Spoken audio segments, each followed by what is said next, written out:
Esto es nuestra versión, un ciclo de entrevistas, charlas, conversaciones que vamos a iniciar desde el equipo de Mundana, ¿sí? Esta primera entrega se hace con Mariela Puga. ¿Cómo estás? Bien, gracias. Mariela es abogada de la UNC y doctora en Derecho Constitucional de la UBA. Actualmente estás en el CONICET. En el CONICET. Sí, sí. Buenísimo, perfecto. Mira, como estábamos conversando recién, antes de empezar a grabar, ¿qué es? Explícanos a nosotros y explícanos al público qué es la Comisión Bicameral del seguimiento de los decretos de necesidad y urgencia.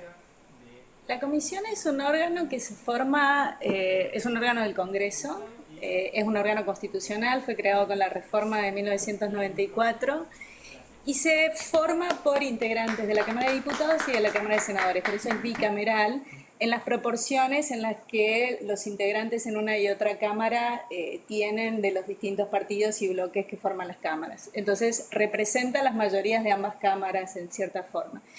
Y la Constitución la creó para tres funciones bien importantes y para tres institutos que se crearon también con la Constitución de 94. Uno de ellos son los decretos de necesidad y urgencia. Cuando el presidente dicta un decreto de necesidad y urgencia, tiene que enviarlo en los 10 días siguientes, el jefe de gabinete tiene que enviarlo en los 10 días siguientes a la comisión bicameral. La comisión bicameral tiene 10 días para enviárselo a ambas cámaras para que lo traten, ¿no? Y las otras dos instituciones muy importantes son el veto parcial del presidente. Cuando el presidente recibe una ley del Congreso y la veta parcialmente, tiene que enviarla inmediatamente a la comisión bicameral para que la comisión bicameral examine si no ha violado el espíritu de la norma en ese veto parcial. Y el tercer instituto son los llamados decretos delegados. Cuando es el Congreso que por razones de emergencia delega funciones legislativas en el presidente puede dictar decretos delegados en razón de esa delegación. Una vez que los dicta, vuelven a la comisión bicameral para que la comisión bicameral dictamine y envíe al Congreso para que el Congreso lo trate. Ah, ok. ¿Se entiende? Sí, sí, se entendió perfecto. En ese sentido, la función del Congreso es muy importante. ¿Cuáles son los límites del DNU? El primer límite es que los DNU solamente pueden dictarse por razones excepcionales de necesidad y urgencia, ¿no? Esto significa que las razones son tan excepcionales que no admitirían los tiempos normales del Congreso para que se traten como leyes, ¿no? Y en este sentido, los decretos son excepciones a un principio general constitucional que la Constitución repite 2 veces, que es que está prohibido que el presidente dicte legislación. La legislación es competencia del Congreso. El presidente solamente puede hacerlo cuando existan circunstancias que son tan excepcionales que no se pueden hacer esperar, digamos, por ejemplo, que el Congreso está de receso, ¿no? Y existe una circunstancia muy excepcional. El gran problema ha sido que ha habido una superposición entre dos institutos excepcionales de la Constitución y que eso ha generado, digamos, que en nuestra historia de los últimos 40 años tengamos que un 25% de la legislación argentina ha sido dictada por presidentes en forma de decreto de necesidad y urgencia sin que nunca hayan sido aprobados por el Congreso, ¿no? Y este problema es un problema endémico de la Argentina que viola el principio central de que el presidente no legisla, ¿no? Claro. Y deviene de esta superposición de institutos. La declaración de emergencia, que es la declaración de hay una situación de emergencia económica, por ejemplo, y entonces vamos a delegar al presidente ciertas competencias para que dicte decretos delegados sobre ciertas materias y por un tiempo limitado, 1 año en general, ¿no? Que es algo distinto al decreto de necesidad y urgencia. Ocurre repentinamente algo inesperado y no se puede esperar a ir al Congreso y el presidente sin delegación y en el contexto de una circunstancia, no de un estado de emergencia, sino de una circunstancia excepcional, dicta un decreto de necesidad de urgencia. ¿Qué ha pasado en la Argentina? Los presidentes dicen, estamos en emergencia, dicta un decreto de necesidad y urgencia porque vivimos en emergencia económica, vivimos en emergencia política. De eso justamente quería preguntar. La interpretación de lo que es emergencia Sí. es vaga. Es vaga y se confunde, se superpone, digamos, la idea de situación de emergencia con circunstancia excepcional, ¿no? Con un evento excepcional que exige una legislación rápida. O sea, es una forma incluso de la vida política argentina, aunque sea una confusión. Exactamente. Es decir, que en el gobierno entrante, ¿sí? También puede funcionar de la misma manera.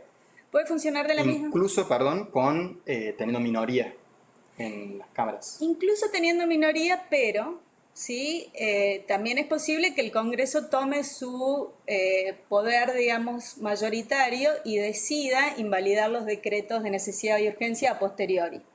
Esto no ha pasado nunca, ¿no? Porque lo que se exige para que un decreto de necesidad y urgencia deje de tener validez es que las dos cámaras, por mayoría, decidan invalidarlo. Mientras eso no pase, los decretos son válidos, ¿sí? La cuestión es que esto hace que, si hoy dicta un decreto de necesidad y urgencia el presidente, la sospecha de que puedan ser invalidados por el Congreso hace que la seguridad jurídica que genera ese decreto sea muy baja. Entonces, aunque no sea finalmente invalidado, es un decreto dictado por un presidente con una mayoría débil o una minoría muy escasa en el Congreso, que va a hacer sospechar con respecto a la estabilidad legal de ese decreto, ¿no? Porque podría ser derogado por el Congreso. Ahora, si el presidente consigue aval del Congreso, y ese aval se sostiene, se hace público, bueno, la seguridad jurídica que pueden generar sus decretos va a ser mayor. Que sería lo rutinario igual, ¿no? En términos de... Que sería lo rutinario en el caso de otros presidentes, claro, sí. claro. En términos de historia reciente, sería lo... Y la gran ventaja, por decirlo así, de un presidente que dicta decretos de necesidad y urgencia es que sus decretos son válidos en tanto el Congreso no lo derogue, es decir, en tanto en el Congreso no se genera una mayoría para derogarlos. Entonces van a ser válidos mientras no se agrupe una mayoría que consiga derogarlo en las dos cámaras, lo cual no es fácil, digamos. Claro. Bueno, también el gobierno entrante, no sé si tenés ganas de hablar, esto de la ley ómnibus. Sí. Que es un conjunto, un paquete de leyes que también ha sido costumbre en la historia, al menos de la democracia hasta acá. Menem lo hizo, Macri, Alberto y ahora Milei quiere volver a esa costumbre. Yo, y lo que nos preguntamos varios que estudiamos política, ¿qué capacidad tiene para que esa ley ómnibus, ese conjunto, ese paquete de medidas, se apruebe, o sea, por los problemas de gobernabilidad que tiene, ¿no? En general, uno piensa, para poder conseguir aprobar una ley ómnibus, uno tendría que tener más diputados y senadores de lo que tiene el presidente en este momento, ¿no? Ahora, cuando uno mira en la historia institucional argentina, lo que ve es que todos los presidentes han conseguido sus leyes ómnibus. ¿Por qué? Porque el presidente tiene per se una serie de poderes y de atribuciones que son muy importantes en relación a la coparticipación de las provincias, ¿no? Fundamentalmente en relación a la coparticipación de las provincias, pero también en relación a la construcción del Tesoro Nacional con retenciones y con otro tipo de impuestos que son muy importantes para provincias en emergencias. Y las provincias tienen un alto poder, sobre todo en el Senado. Entonces, la posibilidad de negociar a cambio de los subsidios de la ley de coparticipación, a cambio de incluso obra pública durante mucho tiempo fue parte de eso, un pequeño paquete inicial siempre ha sido medianamente posible. Depende de cuántas potestades tenga este presidente y esté dispuesto a ejercerlas o a negociarlas, ¿no? Porque también es un presidente que ha dicho que no va a hacer obra pública, que no va a poner más impuestos, bueno, todo ese tipo de cosas que son las cosas que en general se negocian con las provincias en un primer paquete de medidas. Eso es lo que hablábamos durante la campaña muchos. Bueno, puede ganar, pero no puede gobernar, es lo que dicen, ¿no? ¿Puede gobernar? Bueno, los equilibrios institucionales de la Argentina están hechos para que un presidente tenga algunas competencias. Nosotros tenemos una constitución muy presidencialista, ¿no? Y eso es algo que no debemos olvidar. Es el comandante en jefe de las Fuerzas Armadas, tiene las fuerzas de seguridad más importantes del país en un momento del país en donde las fuerzas de seguridad pueden tener una influencia muy importante por la crisis política que podría existir. Tiene las decisiones con respecto a cuántas retenciones sí, cuántas retenciones no, lo que supone aumentar el tesoro y por lo tanto poder dar salvatajes a las provincias eventualmente, y también mover una serie de decisiones en materia de inflación y demás que serían decisiones muy importantes también para la supervivencia de las provincias. Entonces el presidente tiene mucho poder. De hecho, Alberti decía es un rey con el nombre de presidente. O sea, para Alberdi siempre fueron los atributos reales de los que estábamos hablando. Es un buen comentario porque una cosa que estábamos pensando en la agenda era el discurso de Milei retoma a Alberdi, ¿no? Es bien antiguo en términos históricos constitucionales, ¿no? Es tremendamente constitucionalista, pero del constitucionalismo del 53, ¿no? Nuestra Constitución guarda un 80% de las normas de 1853, ¿no? Pero las reformas que ha tenido son reformas muy significativas. La reforma de 1994 y la inclusión de todos los tratados internacionales de derechos humanos supone una resignificación de una gran cantidad de normas. Digamos, si tomamos a la Constitución del 53 como la toma Milei, bueno, las mujeres no votaban, no participaban en el debate público, había un contrato sexual implícito, los no propietarios tenían una participación política muy disminuida, las personas racializadas estaban excluidas de distintas formas, digamos. Bueno, ese mundo en donde había una cantidad de minorías totalmente excluida y era una ciudadanía muy excluyente, eso es el imaginario de nuestra Constitución del 53. Si la tomamos con ese imaginario, bueno, tenemos una ciudadanía muy pobre, digamos. Por suerte hemos tenido varias olas de constitucionalismo posteriores, el constitucionalismo social de principios del siglo XX, el neoconstitucionalismo de los años 90, y cierta idea de constitucionalismo transformador que tiene más influencia en otros países de Latinoamérica, pero que en Argentina también ha sido, que ha resignificado esa Constitución del 53. Por suerte, aunque no para nuestro presidente pareciera, sobre todo por las citas que hace, ¿no?, a la Constitución. Hablando del rol de la ciudadanía y de las mujeres, entendemos que, bueno, sos una especializada en la perspectiva de la justicia feminista, ¿sí? Y ahora con este nuevo ciclo político de la Argentina, con los propios, lo que anuncia Javier Milei, ¿cuál es el horizonte de la justicia feminista? ¿Qué son los elementos nuevos que hay que incorporar, que hay que tratar, que hay que debatir?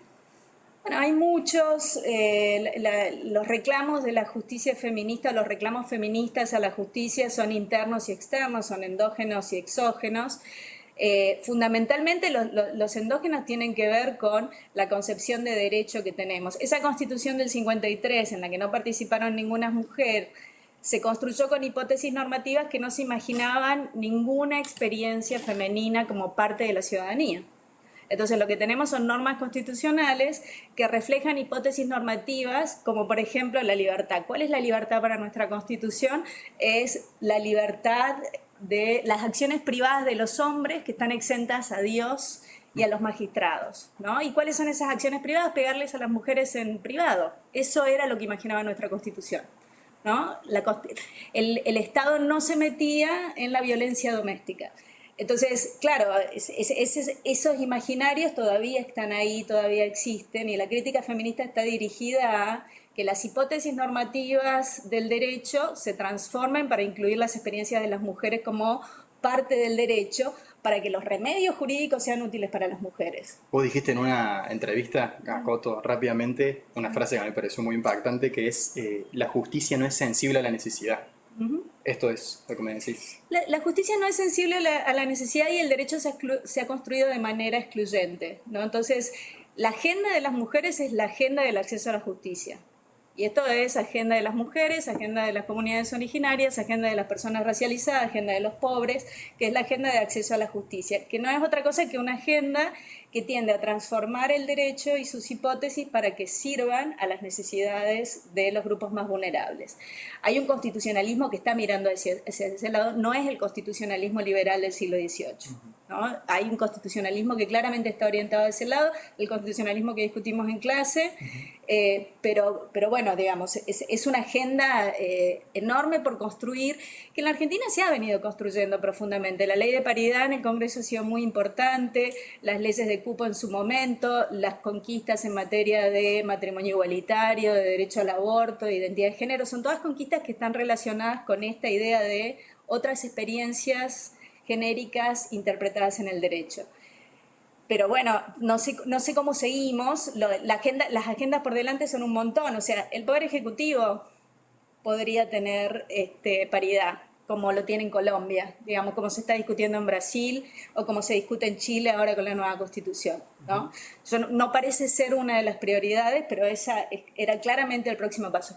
El Poder Judicial, la Corte Suprema no tiene ninguna mujer, ¿no?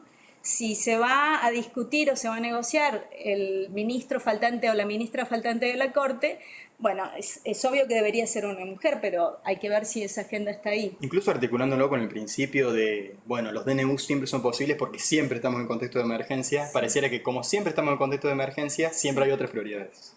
Siempre hay otras prioridades y eso es... Eso sería, digo, la excusa, ¿no? Eso ha sido lamentablemente siempre la excusa, digamos, para las mujeres, ¿no? Siempre hay algo más importante que la agenda de género antes, y en esa construcción de la prioridad ya hay un prejuicio genérico, digamos, metido, digamos, la idea de que la cuestión genérica no es tan importante como la cuestión de los pobres, no es tan importante como la emergencia económica, no es tan importante... Sí, pensarla por separado de los problemas económicos o sociales. Pensarla por separado y no entender que todos esos problemas siempre impactan doblemente en los grupos vulnerables y en las mujeres en particular, digamos, es no tener en cuenta eso, el impacto que tiene cualquier problema que exista en esas relaciones. Bueno, mira, ahora con las preguntas yo estoy un poco... ¿Viste? Hay algunas cosas de agenda, pero hay unas cuestiones que me interesaron, si tenés ganas de seguir hablando, por ejemplo, de las Fuerzas Armadas. Sí. Dijiste que ahora con los contextos de crisis, contexto de, incluso te diría, fuerte legitimidad hacia la represión, el rol de las Fuerzas Armadas sí puede ser una cuestión que al menos en los últimos, te diría, 10 años no hemos visto. ¿Qué pensás? Como soy constitucionalista, siempre voy al 53 y cómo se construyó el Estado argentino. Y el Estado argentino se construyó a partir de las milicias, ¿no? De las milicias civiles, digamos, en los distintos estados provinciales, ¿no? Que la fuente de la fuerza política, la fuente del poder político fueron las milicias provinciales, ¿no? Y muchos de los representantes que fueron convencionales constituyentes eran representantes del poder militar. Y el poder militar es un poder viril, digamos, es la representación del poder viril en la sociedad que se transforma en poder estatal, ¿no? Y eso está en nuestra concepción de Estado inicial. La Argentina ha pasado por un largo proceso en donde después de muchos golpes cívico-militares en la Argentina y después una serie de cosas, se resignificó el rol de las Fuerzas Armadas. Por alguna razón, que yo creo que hay muchas razones, pero vamos a dejar las razones de un lado, esa resignificación está nuevamente en discusión. La idea del significado y la importancia y el rol de las Fuerzas Armadas en la sociedad está nuevamente en discusión. Y yo creo que eso está muy unido a la rediscusión sobre las cuestiones de género en la sociedad. No solo estamos discutiendo el rol y el significado de las Fuerzas Armadas en la construcción del Estado, sino que estamos discutiendo el rol de la virilidad en la construcción del Estado. Claro, de nuevo esto de, en el nuevo ciclo político, ¿cuál es el horizonte? Exactamente, claro. Exactamente. Entonces estamos rediscutiendo eso porque me parece que hay una parte de la sociedad que necesita rediscutir eso. Y yo creo que las rediscusiones pueden salir bien, ¿no? Si una comunidad está lo suficientemente madura para dar esas discusiones, esas rediscusiones podrían salir bien. El problema es que con una crisis política, una sobrevalorización de las Fuerzas Armadas y de las Fuerzas de Seguridad en este contexto podrían ser altamente peligrosas. Y de hecho el protocolo de seguridad que salió hoy de la ministra de Seguridad es un protocolo que realmente es muy preocupante en cuanto... Contame porque realmente, como estuve muy ocupado con esto, no sé qué salió. Salió un protocolo de la ministra Burlich en la cual se establece que las 3 fuerzas federales, que son las 3 fuerzas de seguridad federales, Gendarmería, la prefectura, son 4 en realidad, Prefectura, la Policía Federal y la Fuerza de Seguridad Aeroportuaria, van a estar disponibles para intervenir en las manifestaciones civiles de piquetes y de otro tipo de protestas sociales, ¿no? Bueno, ahí hay un gran problema, digamos, es la jefatura que tiene el Estado Nacional sobre esas fuerzas de seguridad destinadas al control social civil y al ejercicio del derecho a la protesta es problemático. El enfoque del protocolo claramente es a partir de la presunción de actos ilícitos en cualquier protesta, ¿no? Entonces la presunción es que las Fuerzas Armadas van a poder detener con libertad porque van a encontrar a las personas en flagrancia entonces van a tener la potestad de detenerlos y de privarlos de su libertad. Y hay una serie de otras disposiciones que prohíben que vayan niños y que amenazan a las personas migrantes a denunciarlas si aparecen en estos conflictos que se presumen, digamos, aparecen en la protesta, porque se presume la comisión del delito de violación del tránsito, del transporte público en el ejercicio de la protesta a través de piquetes o a través de manifestaciones por las calles. Todo eso, bueno, es tremendamente problemático porque tensiona derechos constitucionales que son de los más valiosos. Como, ¿no?, por ejemplo el derecho a huelga. Como por ejemplo el derecho a la protesta, el derecho a la libertad de expresión, que son los derechos en los que se fundan el resto de los derechos de la ciudadanía. Digamos, uno no puede pensar en una democracia solamente en términos de ir a votar cada 2 años, sino existe la posibilidad de la expresión política, de la manifestación, de la protesta, de la petición a las autoridades. Se deja ver una perspectiva de la ciudadanía y de la democracia por parte del oficialismo. Claramente, una perspectiva en donde la ciudadanía y la democracia se manifiesta exclusivamente en las mayorías que votan cada 2 años, ¿no? Y eso es una concepción muy pobre de la democracia, que seguramente ustedes tendrán eso bien en claro, digamos. Es una concepción en donde la ciudadanía vota y se queda quieta. Habían dicho también, me hiciste acordar, puede ser que también promovían de hacerles cobrar la protesta, ¿verdad? Es como si cortan las calles, como ya sería ilegal, tienen que pagar. Pagar por el servicio de seguridad que el mismo Poder Ejecutivo ha decidido poner en acción, ¿Es digamos. posible eso? ¿Se puede hacer eso? Yo creo que no. O sea, a nivel institucional, ¿hay mecanismos para hacer eso?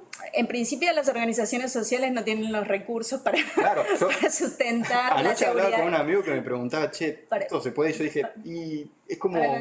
Y por otro lado, en cualquier lugar, digamos, en materia del Sistema Internacional de Derechos Humanos, eso es conocido como una forma de censura indirecta, ¿no? De hecho, la Argentina ha sido condenada varias veces por razones de censura indirecta frente a la Corte Interamericana de Derechos Humanos por el hecho de que la sobreexigencia a través de normas penales y normas civiles a las personas en sus formas de expresión constituye una censura indirecta. Por ejemplo, el delito penal de calumnias e injurias se sacó del Código Penal porque Argentina fue condenada porque eran delitos que ponían penas demasiado graves y que constituían de esa forma fuertes desincentivos a la expresión. Decían, sí lo pueden condenar civilmente, pero no lo pueden condenar penalmente a alguien por eso. Y claramente, digamos, usar estrategias de sanciones y de multas de este tipo, digamos, son formas de censura indirecta, digamos, son formas que lo que tratan es generar la amenaza para disuadir de la expresión, para disuadir de la protesta. Que uno asume que frente a un posible escenario de extrema descontento social, digo, con o sin esa reglamentación, da lo mismo, ¿no? Sí, y eso es lo que es preocupante. Porque la cuestión social. La cuestión del enfrentamiento violento, eso es preocupante, digamos. Si la cuestión social se canaliza a través de la protesta social, bueno, estamos en un país razonable. Si la cuestión social se canaliza a través de la guerra en las calles entre las fuerzas de la seguridad del Estado y los movimientos sociales, entonces estamos en un país distinto, en un país muy horrendo, digamos, en el que no queremos vivir. En un país relativamente nuevo, en el sentido de los últimos años, a eso me refiero, ¿no? En el sentido de los últimos años. Y creo que lo más preocupante es que algunas de las fuerzas de seguridad que se van a disponer no son fuerzas de seguridad que están entrenadas para este tipo de acción. Sobre el control civil es de la policía. Gendarmería controla las fronteras, la prefectura controla las fronteras marítimas, digamos. No hay gente que está entrenada para el control de la sociedad civil en las calles. Eso hace mucho más peligroso todo. Gente armada que no tiene capacitación para hacer lo que lo mandan a hacer, realmente no es el ideal. Pero además, y lo más preocupante de todo esto, es que gente armada que no tiene derechos sindicales. Esto quiere decir que no puede resistir las órdenes de la autoridad porque no tiene una organización, y eso es algo que ocurre en la Argentina, digamos. La no organización sindical de la policía y de las demás fuerzas de seguridad hacen que lo que tengamos no sean servidores públicos, sino guardias pretorianas. Claro, eso es muy interesante, la sindicalización de la policía, que es bajo el presupuesto de si hacemos un sindicato de policías, en verdad podríamos tener un escenario de protesta policial y no habrían fuerzas para controlar lo civil. Claro, pero al mismo tiempo el problema de que no esté sindicalizado es el hecho de que no pueden no acatar la orden de la autoridad. Exactamente, no pueden acatar la orden y en algunos países donde esto ocurre de manera muy fuerte, como en Chile, ha ocurrido mucho con los carabineros, los mandan a pegarle a sus propias madres y van y le pegan a sus propias madres, ¿no? Algo que un trabajador con un sindicato puede evitar hacer, digamos. Pero acá, en Córdoba, digamos, a los policías mandan primero a las mujeres policías para que reciban algún cascotazo o algo, y entonces los varones policías en su ebullición viril de defensa de las mujeres salen y matan a trompadas al resto, digamos. Esa forma de manejar a la policía como si fuera una manada de salvajes a los que obligan a hacer cualquier cosa, está íntimamente relacionada con haberlos desciudadanizado totalmente. Claro. No solo no tienen sindicato, no tienen derecho de protesta, de expresión, no tienen derechos políticos, no tienen ningún derecho, están totalmente desciudadanizados porque son una guardia pretoriana. Cuando tenemos una seguridad de ese tipo, todo es mucho más peligroso. Claro, sí. Todo es mucho más peligroso. Sí. Bueno, no sé, ¿tenés algún tema que te gustaría hablar de tu agenda? De última, algo que no hayamos mencionado. No. Un poquito libre, digo, no sé. Un poquito libre de mi agenda. A mí me interesa mucho el litigio como una forma de canalizar la petición a las autoridades, ¿no? Y el litigio estructural y colectivo Coméntanos eso, particularmente. Como parte de la reforma del 94 también en este nuevo constitucionalismo se admitieron las acciones colectivas, es decir, que organizaciones de la sociedad civil o una persona afectada, miembro de una clase, pueda reclamar a un juez en nombre de toda la clase y en nombre de todo el grupo, o sea, por razón de bienes públicos como el ambiente o por razón de afectaciones de clase como la discriminación y ese tipo de cosas. Ese tipo de acciones son muy interesantes. Un problema en la Argentina es que no se ha legislado eso y que ha quedado en manos de los jueces. Eso no está legislado desde el 94, o sea, ya tenemos 25 años, una cosa así, sin ley de acciones colectivas. Y nuestros procesos colectivos en la justicia son tremendamente conservadores en comparación con lo que pasa en Brasil, con lo que pasa en donde se demarcan tierras indígenas a través del litigio colectivo, o lo que pasa en Colombia, digamos, que es extraordinario, o cualquier otra corte constitucional latinoamericana. Creo que la cuestión de pensar cómo reglamentar las acciones colectivas en nuestros países es como un tema clave de acceso a la justicia y también de pacificación, digamos. Si la justicia es capaz de responder a todas estas demandas sociales y de grupos que aparecen, definitivamente vamos a tener menos enfrentamiento en la calle. Claro, sí, Digamos, sí. Es otra forma de gestionar la democracia y de los intereses de grupo de manera interesante. Para algunos, digamos, es antidemocrático ir a un juez a pedirle cosas que tienen que ver con políticas públicas. Claro. Para otros, como yo, pienso que es una manera más de democracia. Por la concepción más ortodoxa, quizás clásica de justicia, política, dos cosas distintas. Exacto, lo cual es una hipocresía en zancos, digamos, sí. porque los jueces, Más decidiendo un solo caso, deciden cuestiones políticas fundamentales. Pero luego, cuando le proponemos que decidan cuestiones políticas de grupos vulnerables y de políticas públicas que importan al acceso a la justicia, entonces ahí no, esto es política, no lo tocamos. Bueno, ahí hay un problema, digamos, de hipocresía en zancos. Claro. Bueno, no sé cómo vamos de tiempo. ¿Estamos bien? Media hora, ok, bastante bien. Mira, yo creo que ya estamos. Me parece que así ha quedado bien, ha quedado claro lo que teníamos para hablar. Esta es la primera entrega de este nuevo ciclo que abrimos.